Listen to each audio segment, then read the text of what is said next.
মধুমিতা আমার চ্যানেলের আরও একটা ভিডিওতে সবাইকে অনেক অনেক স্বাগত জানাই।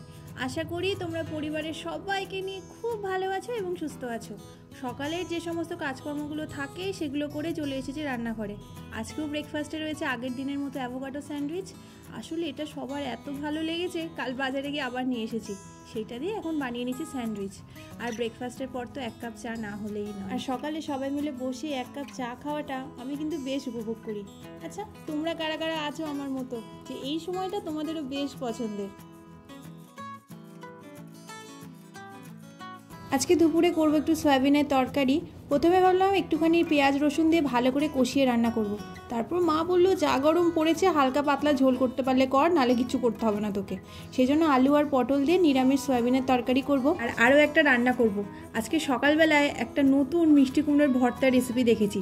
সেটা দেখা মাত্রই তো আমার জিভ দিয়ে এত জল পড়েছে মনে হচ্ছে যেন বন্যা হয়ে যাবে।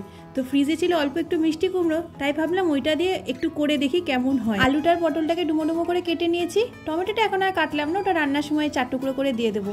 আর এইটুকুই মিষ্টি কুমড়ো ছিল, এটাকে একটু ছাড়িয়ে নিচ্ছি। এমনি সময় যে মিষ্টি কুমড়ো মাখাটা বা ভর্তাটা করা হয় আমাদের বাড়িতে, সেটাতে কুমড়োটাকে সিদ্ধ করে ভালো করে শুকনো লঙ্কা দিয়ে মেখে করা হয়। তবে আজকে যেহেতু কুমড়োটাকে ভাজতে হবে, সেই জন্য কুমড়োটাকে খুব পাতলা পাতলা করে কাটলাম। আর তার সাথে পেঁয়াজটাকেও একদম পাতলা পাতলা করে কেটে নিচ্ছি। এই একটা দিকে জানো তো, আমি আর আমার মা পুরো অপোজিট।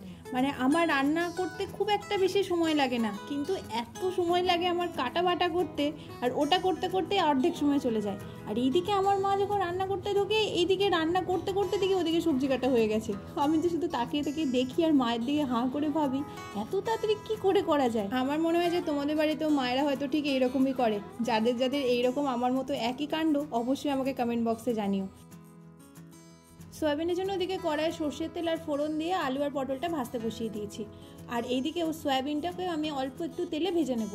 তবে আগে জানো তো, আমি সয়াবিনটা ভাজতাম না, ডাইরেক্ট যখন সয়াবিনটা নরম হয়ে যেত তরকারি করে নিতাম।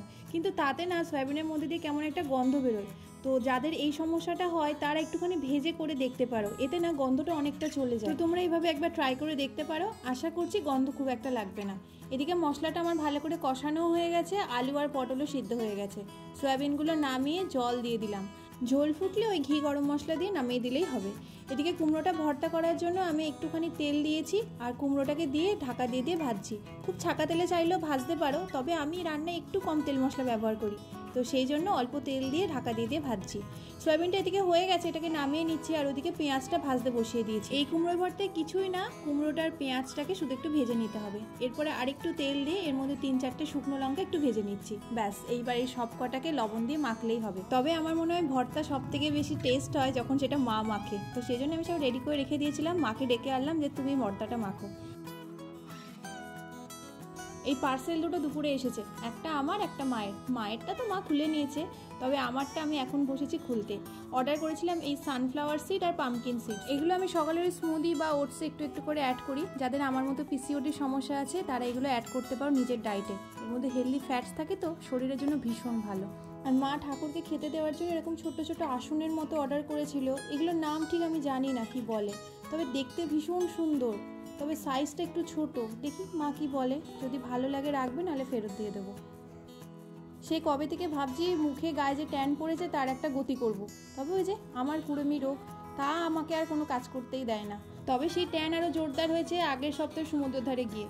সেখানে গিয়ে আমার হাত পায়ের অবস্থা এমন হয়েছে যে সেই ট্যান এখন না তুললেই নয়। তাই ঘরে থাকা উপকরণ দিয়ে বানিয়েছে একখানা রামবান, যা গায়ে মুখে সমস্ত ট্যান একদম তুলে দেবে। তোমরা চাইলে এতে বেসন, মুলতানি মাটি, দই ছাড়াও মধু আর কস্তুরি হলুদ অ্যাড করতে পারো। কিন্তু আমার কাছে কস্তুরি হলুদ ছিল না, আর মধুটা আমি রান্না করে খুঁজে পাইনি, তো সেই জন্য এই দুটো আমি অ্যাড করিনি। তবে বাকি যে সমস্ত উপকরণগুলো দিয়েছি তোমরা যদি শুধু সেটা দিয়েও করো, খুব ভালো কাজ দেবে। সপ্তাহে 2 থেকে 3 দিন দিলে এটা খুব সুন্দর কিন্তু ট্যান তুলে দেবে। তবে জিনিসটা একটু মেসি, তাই আমি এটা মাখার পরে স্নান করে চলে এসেছি। তারপরে যে স্কিন কেয়ারগুলো থাকে, একটু টোনার আর একটু ময়শ্চারাইজার, ব্যাস আর কিচ্ছু লাগবে না।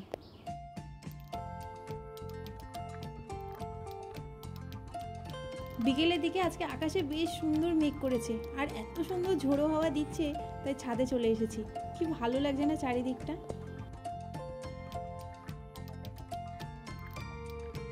ছাদ বাগানের আম গাছটাকে শুধু একবার দেখো, এইটুকুনি কুচকে একখানা গাছে 6-7খানা বড় বড় আম ধরেছে। এই গাছের আমগুলো জানো তো কি মিষ্টি হয়, আর খেতে অনেকটা হিমসাগর আমের মতো হয়। আর এদিকে আঙুর গাছটাতে ফুলেছে এক থোকা আঙুর। এই গাছটা প্রায় আমাদের 6-7 বছরের পুরনো। আঙুরগুলো একটু টক হয় কিন্তু দেখতে ভীষণ ভালো লাগে। তবে এতগুলো ভালো লাগার মধ্যে এক বিশেষ মন খারাপ হলো, এবছর আম গাছে আমাদের তেমন একটা বোল আসেনি। ভেতরে ভেতরে 2-1টা আম হয়েছে, তবে আগের বছর হয়তো তোমাদের মনে আছে আমি ভিডিও দিয়েছিলাম, প্রচুর আম হয়েছিল আর আমাদের ছাদ থেকে সেই আমগুলো আমরা পেরেছিলাম। আর আমাদের গাছের আমগুলো এত টেস্ট হয় আর এত ফলে পুরো পাড়ার লোক, আমাদের বাড়ির লোকজন সবাইকে দিয়েও শেষ হয় না। তা আমাদের মন খারাপ তো বটেই, তবে তার সাথে সাথে পাড়ার লোকজন আসতে যেতে খালি বলছে যে এবছর আর মন খুলে আম খাওয়া যাবে না। না, এদিকে আর বৃষ্টি হওয়ার কোনো চান্স নেই। কোথাও হয়তো বৃষ্টি হয়ে গেছে, খুব সুন্দর একটা ঠান্ডা ঝোড়ো হাওয়া দিচ্ছে, খুব ভালো লাগছে এই সময়টা। তবে বেশিক্ষণ আর ছাদে দাঁড়ানো যাবে না, যাব একটু বাজারে। পরশুদিন বাড়িতে একটু ঘরোয়া পুজো আছে, তো তারই বাজার দোকান করতে হবে। সব বাজার দোকান কমপ্লিট, বাড়ি এসে বসে পড়েছি ডালিয়া আর তার সাথে একটু আলু আর কুঁদরি দিয়ে মা ভাজা করেছিল সেটা নিয়ে। খাওয়া দাওয়া শেষ। পরশুদিন যেহেতু পূর্ণিমা, কি সুন্দর চাঁদটা লাগছে দেখো। আমি এখানে বারান্দা দিয়ে তুলছি, সেই জন্য আম গাছের ফাঁক দিয়ে দেখা যাচ্ছে, তবে দুর্দান্ত লাগছে। খাওয়া দাওয়ার পর মহাভারত চালিয়ে বসেছিলাম, আর তা দেখতে দেখতে কখন যে 12টা বেজে গেছে দেখতেই পাইনি।